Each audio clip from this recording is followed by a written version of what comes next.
আহা, হায় হায়, 1 মিনিট ভাইবেন।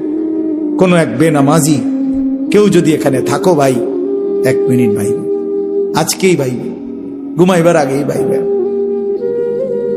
নবীজি জিজ্ঞেস করবে, উম্মত, আমি 23 বছর উম্মত। হাসরের ময়দানে নবী বলবে, আমলনামা দেখাইয়া বলবে, প্রত্যেককে সুপারিশের জন্য নবীজির কাছে চাইতে হলে আমলনামা জমা দিতে হবে। ওমা, সুপারিশের কোনো কাগজপত্র নাই, কথা কোনা, কোনো নিয়ম কানুন নাই নাকি? হ্যাঁ, কোনো ফাইল জমা দিতে হবে না তো নবীজি তো দেখবে। নবীজির সামনে তো আপনাকে বলতে হবে, ইয়া রাসূলুল্লাহ, এই যে আনিসুর রহমান আশরাফি, এইটা আমার ফাইল, আপনি দেখেন, আমার জন্য একটু সুপারিশ করেন আল্লাহর কাছে। আল্লাহর নবী দেখবে 30 বছর সুদের ব্যবসা, 60 বছর বয়স, 60 বছর পর্যন্ত বিড়ি সিগারেট খাইয়া গেছে। 30 বছর, 60 বছর বয়স, কোনদিন গালি ছাড়া কথা বলে নাই। ছেলেটা বেনামাজি, মেয়েটা বেপর্দা, স্ত্রী বেপর্দা। মৃত্যু পর্যন্ত আমার উম্মতের ঘরে প্রতিদিন রঙিন টেলিভিশনে নাচ গান নর্তকীর ছবি চলছে। তার ছেলে মেয়ে নাতি নাতনি বসে নাচ গান নাটক সিনেমা দেখে গেছে। কোনদিন গালি ছাড়া কথা বলে না। হালাল রোজগার বলতে কিছু নাই। ফজরের নামাজ 1000 পৃষ্ঠা উল্টাইও, ফজরের নামাজ বলতে কিছু নাই।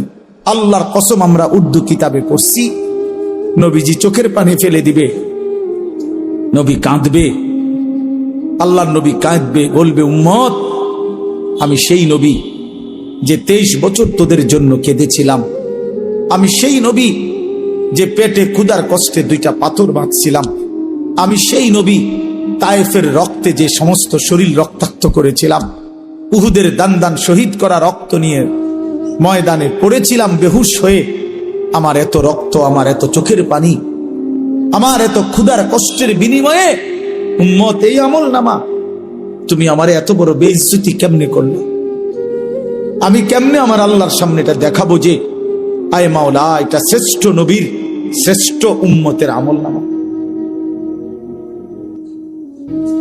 বলে, কোন বাপ যদি 8 বছর ছেলেটাকে ইউনিভার্সিটিতে পড়ায়, তো গরিব বাপ তার ছেলেটাকে মনে করেন ভিটা মাটি বসত সব বেচ্চা, নিজে না খাইয়া ছেলেটার 1 লাখ লাখ টাকা পড়ালেখার খরচ দিছে।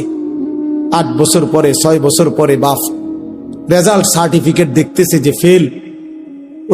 ওই বাপ কি পরিমাণ কাঁদবে? ওই বাপ কি পরিমাণ কাঁদবে?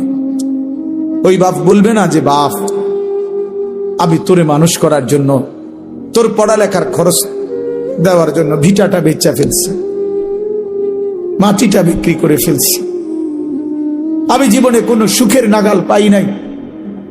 এই বছরও ভাই, এই গত হজ্জেও এক জিদ্দা থাকে এক প্রবাসী ভাই। আমি তো হজ উমরার সফরে গেলে প্রবাসীদের রুমে রুমে যাই। কইতে হুজুর, আমি আজ 32 বছর সৌদি আরব জিদ্দায় পড়ে আছি। কেউ 18 বছর, কেউ 16 বছর। জীবনের এই সুখের সময়টা যারা কাটাইছে বিদেশের জমিনে, যৌবনের পুরাটা টাইম শেষ করে দিছে বাপ। বিনিময় সেই বাপ যখন দেখে তার ছেলেটা ফেল, তখন সে বলবে, বাপ, তুই আমার এটা কি দেখাইলি? তুই আমার এতগুলো টাকা, তুই আমার এত বড় বেইজ্জতি কেমনে করলি বাপ? এটা বলবে না? তো নবী সাল্লাল্লাহু আলাইহি ওয়াসাল্লামও বলবে, খোদার কসম নবীজিও বলবে, আল্লাহর কসম নবীও বলবে যে, উম্মত, তুমি আমার এত বড় বেইজ্জতি কেমনে করলে? আমার এতগুলো চোখের পানির এভাবে কেমনে ফিরায় দেব? এই জন্য একজনই, আমি আবারও বলছি, আমি সংখ্যায় বিশ্বাসী না। কয়জন শুনছে? খোদার কসম, আমার এটা কোনো ফিকির না। আমি এক ফিকিরের বিশ্বাসী, যে একজনই বুঝেন, একজন প্রিয় নবী সাল্লাল্লাহু আলাইহি সাল্লাম এবং সাহাবায়ে কেরামের কলিজার মধ্যে এই ফিকির ছিল মৃত্যু পর্যন্ত, যে আল্লাহ পাকের এক এক বান্দা কিভাবে জাহান্নাম থেকে বাঁচবে, এটাই ফিকির। এটাই আমাদের জিন্দেগি। বাবারা, আপনাদের কাছে অনুরোধ, নিজের ছেলে মেয়ের দ্বীনের প্রতি নজর দিয়ে যুদ্ধ করেন, কষ্ট করেন। ছেলেটা নামাজ কেন পড়বে না? মেয়েটা পর্দা কেন করবে না? স্ত্রী কেন পর্দা করবে না? আপনি এটার উপরে 1000 বার চেষ্টা করেন। আলেমে দ্বীনকে পরামর্শ নেন, কোরআন সুন্নাহর দিক নির্দেশনা কি আছে এটা আপনি জেনে নেন। আপনি ওই পদ্ধতি প্রয়োগ করেন। স্ত্রী যদি নামাজ না পড়ে, আল্লাহর বিধান কি? স্ত্রী যদি পর্দা না করে, আল্লাহর বিধান কি? ছেলে মেয়ে যদি সেজদা না করে, হারামের মধ্যে লিপ্ত থাকে, আল্লাহর বিধান কি? এটা জেনে আমল করার চেষ্টা করেন। এমন নয়তো আপনিও আটকাবেন, সন্তানাদিও আটকাবেন।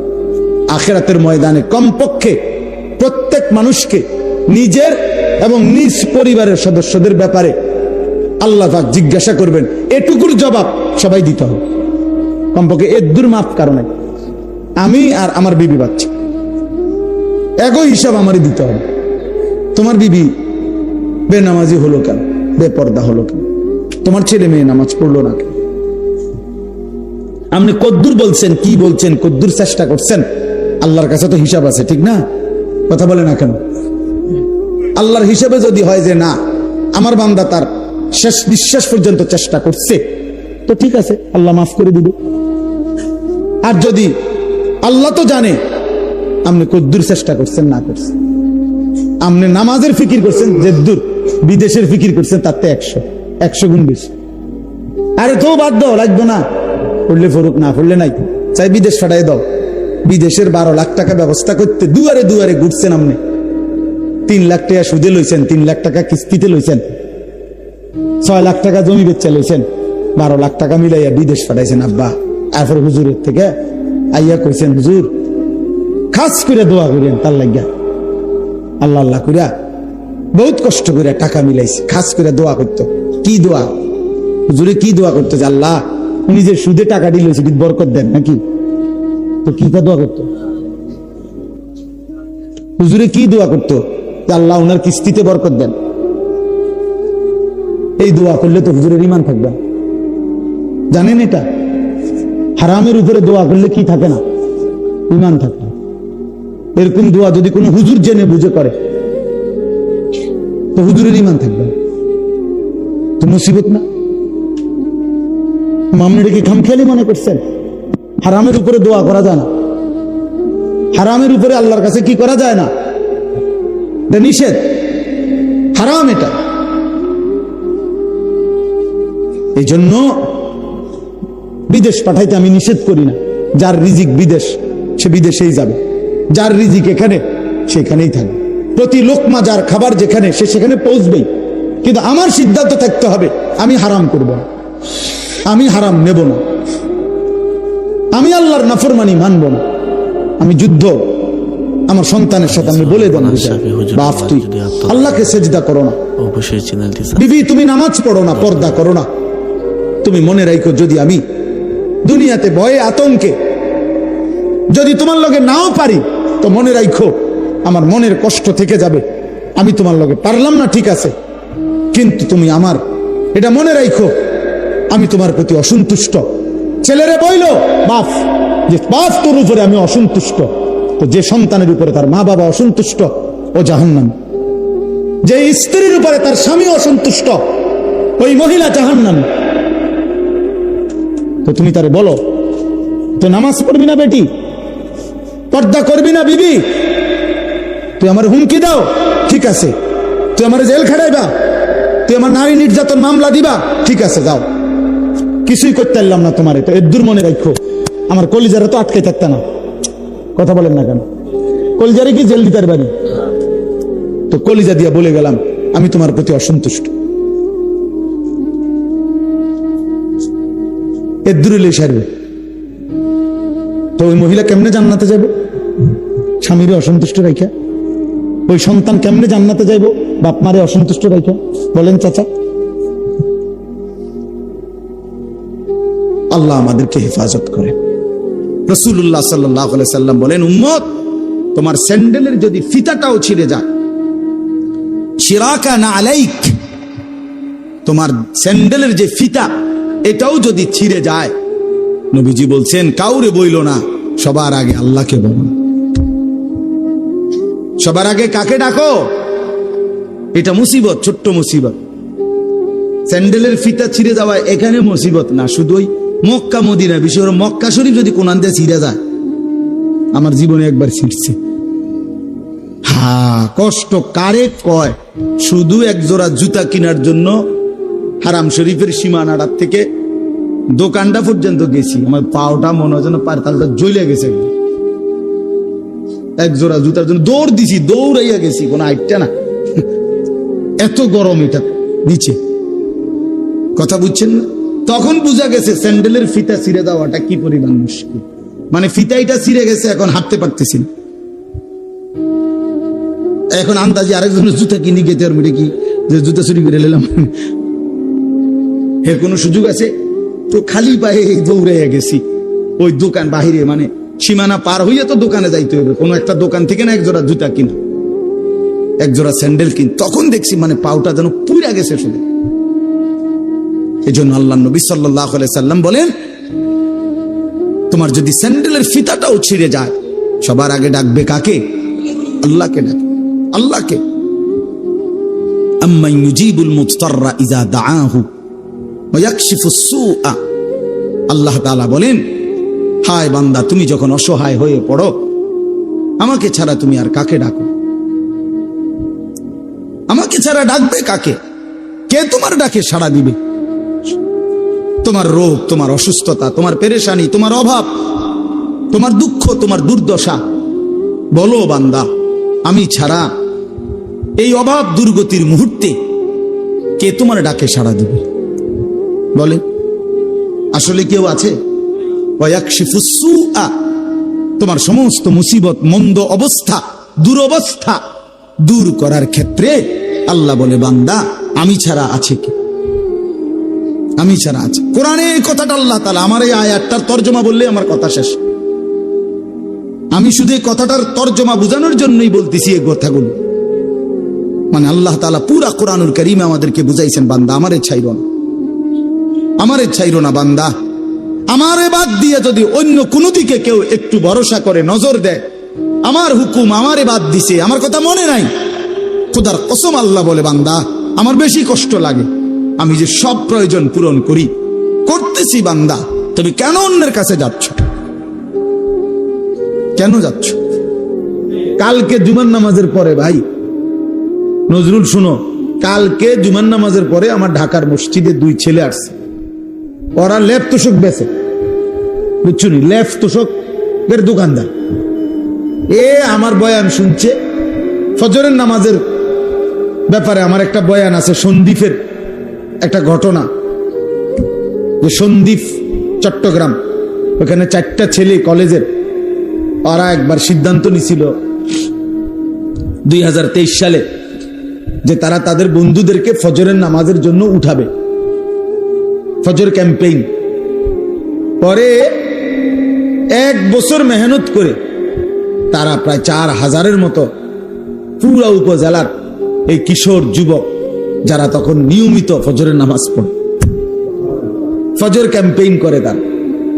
তো এই ছেলে বলতেছে, হুজুর আমি আপনার এই ওয়াজটা শুই না, আমার এলাকায় আমি উদ্যোগ নিছি, আজকে মাসখানিক লেফ তুষুক বেশি না ফোলা, আমি উদ্যোগ নিয়ে আমরা 2 বন্ধু 2-3 জনে মিলে এখন আলহামদুলিল্লাহ এই 1-1.5 মাসের ভিতরে 160 জন লিস্টি করা দেখাইছে, লিস্টি আমরা প্রত্যেক দিনে 160 জন ফজরের নামাজ জামাতে পড়ো, আমরা চেষ্টা করতেছি প্রতিদিন।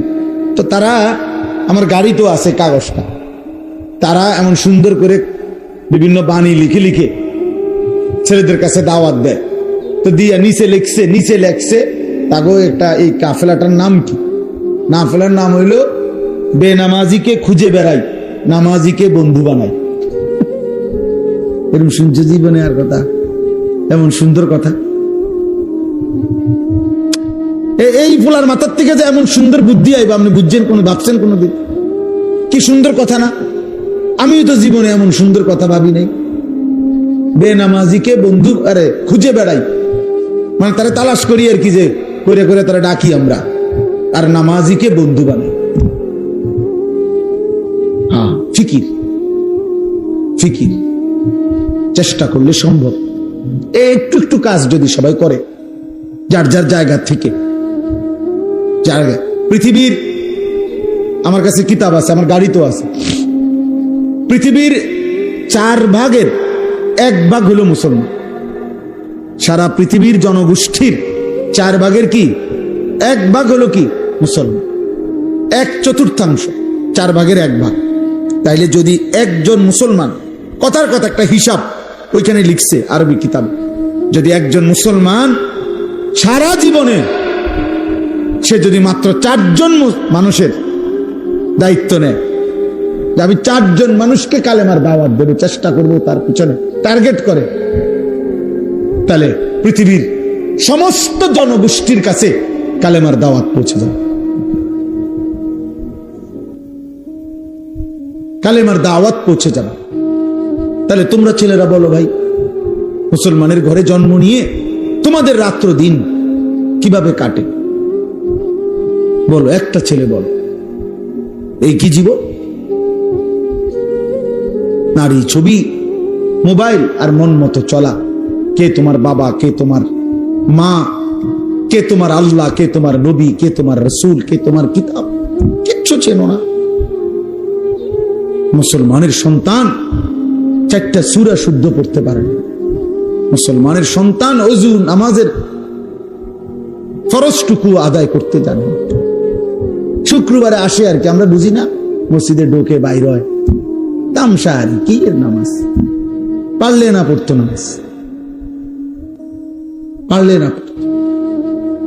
মানুষে খারাপ করবো, মন্দ সন্দ বলবে যে তে এমন অজাত, শুক্রবারও আইয়ে না মসজিদ, এই শর্মে আসে যায় আর দেখছে তো মানুষ দেখছে। ধন্যবাদ। নাই তো ইমাম সাহেব সালামটা ফিরাইয়া সারে না, 2 রাকাত ফরজের জুমার দিন, ওমা তারে এমন শয়তানে কামড়া, একটা কামড়ের লগে হেতে বাইরে যায়, একটা কামড়, মানে তার গুড়া কিরমি তার ফেডে এভাবে কামড় দিছে, সাথে সাথে দৌড় দিয়ে বাইরে গেছে, গুড়া কিরমি কামড়ায়। কারণ সে তো আসছে মূলত হাজিরা দিতে, ওই নামাজের জুমার আগের 4 রাকাত সুন্নত, জুমার নামাজের পরে 4 রাকাত সুন্নত, এত কিছু দিয়ে হেড টাইম আছে, এটা আইসে হাজিরা দিত। মানুষে দেখছে তো, সারছে তো, জানে না মানুষে দেখছে আপনি যে আইয়েন মসজিদ নাই তো 4 রাকাত সুন্নত জুমার নামাজের পরে, এটা ইমাম সাহেবের বাপের সম্পত্তি। কথা বলেন না কেন? এটা যদি সবার জন্য দরকার না হইতো তো ইমাম সাহেব পড়ে কেন? সামনের কাতারের মুসল্লিগুলো পড়ে কেন? বয়স্ক চাচারা পড়ে কেন? ওনারা বেকুব এই কারণে, ওনারা বোকা এই কারণে। তাহলে এই হাজিরা মার্কা নামাজ আখেরাতে কি মিলবে?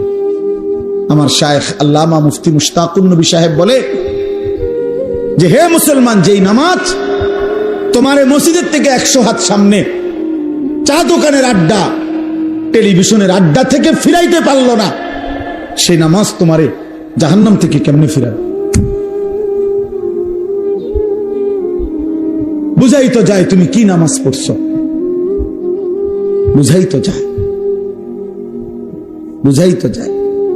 নামাজের মধ্যে যদি ওই যে আপনি লাল কালি দিয়ে যদি ভুল দাগ দেন, তো এরপরে আর সাদা লেখা পাইতেন না, পুরাটাই কি হয়ে যাবে? লাল হয়ে যাবে। আমার এক হুজুর বলছিল, আমি ছাত্রের খাতা কাটছি পরীক্ষার, সিদ্ধান্ত নিয়েছিলাম যে লাল কালি দিয়ে দিয়ে ভুল দাগ দিছি, এক একটা ভুলে 2 নাম্বার করে কাটা।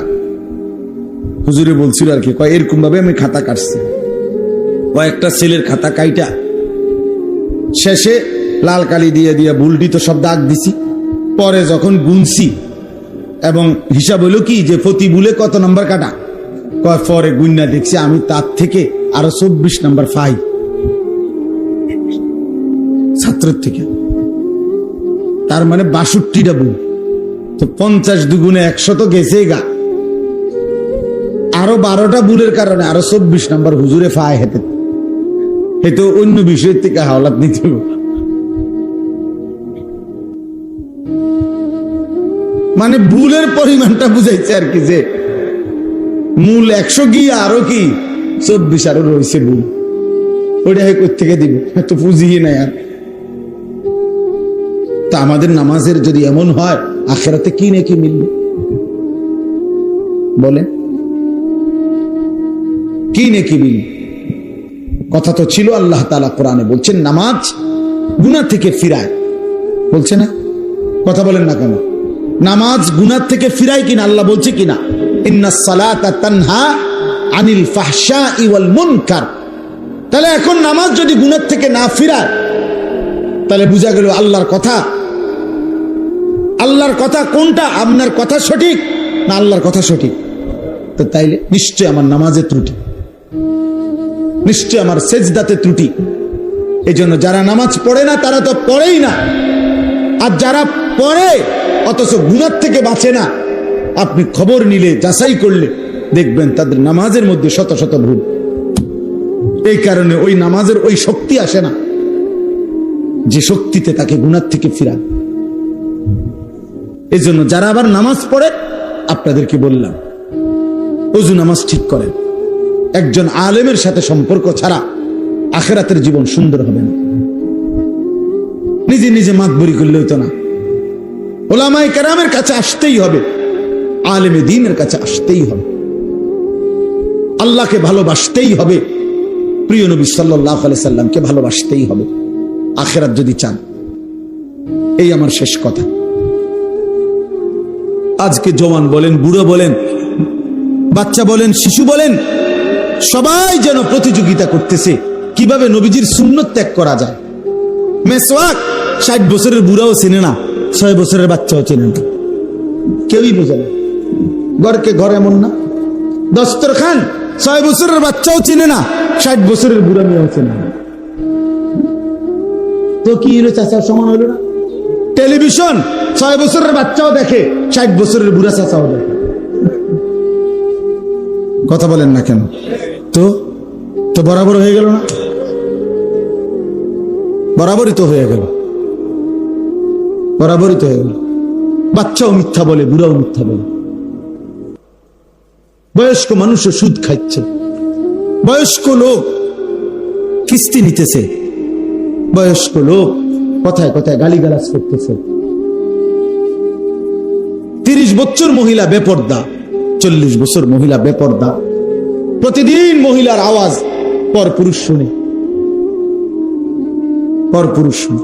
একবার জীবনে নবীর স্ত্রীরা 9 জনে নবীজির কাছে বলছে, আমাদের খাদ্য খাবারের একটু কষ্ট হয়, আমনে যে অতিরিক্ত যুদ্ধের যে সম্পদ পান সেখান থেকে আমগো বরাদ্দ মাঝে মধ্যে গনিমতের মাল পাইলে একটু বাড়াইয়া দিলে হয় না? এই কথাটা একবার জীবনে বলছে রাসূলুল্লাহ সাল্লাল্লাহু আলাইহি ওয়াসাল্লামের স্ত্রীরা 9 জন। আল্লাহর নবী সাল্লাল্লাহু আলাইহি ওয়াসাল্লাম সেদিন এশার নামাজ পড়ে আর ঘরে যায় নাই। মনটা কষ্ট পাইছে, হায় আমার বিবিরা দুনিয়া চাইলো, আমার ঘরে থাইকা আমার বিবি হইয়া ওরা দুনিয়া চাইলো। তো মন খারাপ করে যখন তিনি মসজিদে বসে আছেন, এশার নামাজের উপরে ঘরে যাচ্ছে না, হুজরায়, তো আল্লাহ তাআলা বলছে, বন্ধু, ইয়া আইয়ুহান নাবিয়্যু কুল লিআজওয়াজিকা ইন কুনতুন্না তুরিদনাল হায়াতাদ দুনিয়া ওয়া যিনাতাহা ফাতাআলাইনা উমাত্তিউকুন্না ওয়া উসাররিহুকুন্না সারাহান জামিলা। আপনি যান, ঘরে যান, মন খারাপ করেন না। আপনার বিবিদেরকে গিয়ে বলেন, হে বিবিরা, যদি তোমরা দুনিয়া চাও, সম্পদ চাও, তো যা লাগবে, যা কিছু ফার্নিচার, আসবাব, গহনা, কসমেটিক্স যা লাগবে বলো, আমি সব তোমাদেরকে দিয়ে দেব, এক শর্তে, শুধু আমি রাসূলের স্ত্রী, এটা ছেড়ে দিতে হবে। বুঝেন নাই? মুহাম্মাদের স্ত্রী থাকতে পারবা না, আমার থেকে তালাক নিয়ে নিতে হবে, এরপরে যা বলো সব দেব, সব দেব। وَإِن كُنتُنَّ تُرِيدْنَ اللَّهَ وَرَسُولَهُ وَالدَّارَ الْآخِرَةَ فَإِنَّ اللَّهَ أَعَدَّ لِلْمُحْسِنَاتِ مِنكُنَّ أَجْرًا عَظِيمًا। আর যদি আল্লাহকে চাও, রাসূলকে চাও, আখিরাতকে চাও, তো এখন নিয়মিত নেক আমল করতে হবে, মুহসিনাত হইতে হবে, মানে নেককার নারী হইতে হবে। তাহলে আমি আল্লাহ ওয়াদা দিলাম, সর্বশ্রেষ্ঠ বিনিময় জান্নাত দিয়ে দেব। সিদ্ধান্ত নাও। দুনিয়া চাইলে রসুল ছেড়ে দাও, আল্লাহ রসুল আখিরাত চাইলে দুনিয়া ছেড়ে দাও। আল্লাহ নবী সাল্লাল্লাহু আলাইহি সাল্লাম আম্মা জান আয়েশা রাদিয়াল্লাহু তাআলা আনহাকে বলছে, ঘরে আয়েশা নবীর স্ত্রী আয়েশাকে, আয়েশা শুনো, তোমাদের দাবি দেওয়ার ক্ষেত্রে আল্লাহর পক্ষ থেকে এখন আয়াত নাজিল হয়েছে, আমি শুনাইতেছি। তবে ভূমিকা বলছে নবী একটা, যে আয়াতটা বলার আগে আগে শুনো, তৎক্ষণাৎ জবাব দিও না। তুমি বাকি 8 জনের লগে মিটিং করো, মশওয়ারা করো, পরামর্শ করো। প্রয়োজনে তোমরা তোমাদের বাড়িতে যাও, যাইয়া তোমাদের আব্বা মা, ওই ছেলে ওই দিকে জায়গা আছে তো বাবা, ওই দেখো ওই দরজাটা দিয়ে ঢোকো, তুমি আও বাপ, এদের ঢুকে শোনো কতক্ষণ। তো দেখেন নবীজি ভূমিকা কয় যে তোমাকে আব্বা মার লগে দরকার হলে গিয়ে কি করো, বুঝ কইরো, পরামর্শ কইরো, তোমরা মিটিং করো। তো এরপর উত্তর দিলে চলবে, নগদ উত্তর দিও না। আয়েশা রাদিয়াল্লাহু তাআলা আনহা বুঝছে ঘটনা ভালো না, মনে আর বুঝুন তো, যা বুঝার বুঝাই লাগছে যে লক্ষণ বালা না, যে এমনি গুছাইতে আছে। তো বলতেছি, ইয়া রাসূলুল্লাহ, কারে কারে জিগামু এটা পরে, আগে আয়াত বলেন, মানে আল্লাহ কি নাজিল করছে এটা না আগে কইবেন। পরামর্শ তো কার লগে করবেন সেটা আমি বুঝুন, আপনি আগে বলেন কি ঘটনা, কি আয়াতে না কইবেন আগে। তো নবীজি বলছে, আল্লাহ এই আয়াত নাজিল করছে, দুনিয়া চাইলে নাও, রসুলকে ছেড়ে দাও। আখিরাত চাইলে, আল্লাহকে চাইলে, রসুলকে চাইলে অপেক্ষা করো, আখিরাত মিলবে, আজরে আজিম মিলবে, জান্নাত মিলবে। আম্মা জান আয়েশা রাদিয়াল্লাহু তাআলা আনহা বলেন, আল্লাহর কসম ইয়া রাসূলুল্লাহ, কাউকে জিজ্ঞেস করতে হবে না, বাকিদের লোকও পরামর্শের দরকার নাই, মা বাবার পরামর্শ দরকার নাই। যদি আপনাকে হারাইতে হয়, দুনিয়া যদি আমি 100বারও পাই, আমি এমন দুনিয়া চাই না। আপনাকে হারিয়ে, আপনার মতো স্বামীকে হারিয়ে এই দুনিয়া আমি 100বার দিলেও নেব না। প্রত্যাখ্যান করছেন যে আরে না, বলেন কি, বলছিলাম একটা আবদার, কিন্তু তার মানে আপনাকে হারাবো।